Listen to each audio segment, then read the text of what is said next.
আসসালামু আলাইকুম, সম্মানিত দর্শক, সবাই কেমন আছেন? আশা করি সবাই ভালো আছেন। সকলকে চ্যানেলে স্বাগত জানাচ্ছি। আজকে এই ভিডিওর মাধ্যমে আপনাদেরকে জানিয়ে দেওয়ার চেষ্টা করব দণ্ডবিধি আইনের 420 এবং 406 ধারা সম্পর্কে। অর্থাৎ দণ্ডবিধি আইনের 420 এবং 406 ধারা সম্পর্কিত মামলা হয়ে থাকে। অনেকেই প্রশ্ন করে থাকেন, দণ্ডবিধি আইনের 420 এবং 406 ধারার মামলায় কি শাস্তি হতে পারে? দণ্ডবিধি আইনের দুইটি ধারার আলাদা আলাদা শাস্তিকতা উল্লেখ করা হয়েছে। দণ্ডবিধি আইনের 420 ধারা শাস্তিকতা বলা হয়েছে 7 বছর।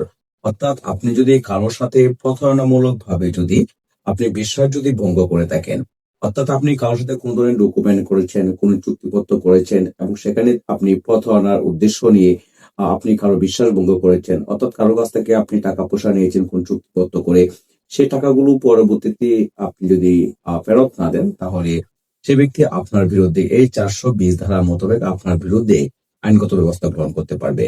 অপরদিকে আরেকটি ধারা হলো 406 ধারা। সেটা হচ্ছে অপরাধমূলক ভাবে কারোর সহিত আপনি বিশ্বাস ভঙ্গ করে থাকেন, তো সেই ব্যক্তিও কিন্তু আপনার বিরুদ্ধে এই আইনগত ব্যবস্থা গ্রহণ করতে পারবে। অর্থাৎ দণ্ডবিধি আইনের 406 ধারাতে বলা হয়েছে, কেউ যদি এই ধারার অপরাধ করে থাকে তাহলে তার শাস্তি হবে 3 বছর সহ অর্থদণ্ড। অর্থাৎ দণ্ডবিধি আইনের 420, 406 সহ আরো আনুষঙ্গিক কিছু ধারা সম্পর্কিত করে এই আইনে মামলাগুলো করা হয়ে থাকে।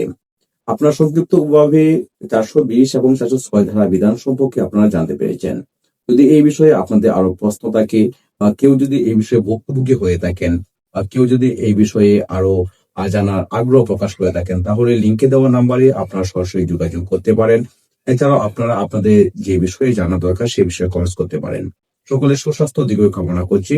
আপনারা যে কোনো আইন বিষয়ে জানার জন্য বা আইনি পরামর্শ নেওয়ার জন্য আপনারা যোগাযোগ করতে পারেন। ধন্যবাদ সকলকে, ভালো থাকবেন। আল্লাহ হাফেজ।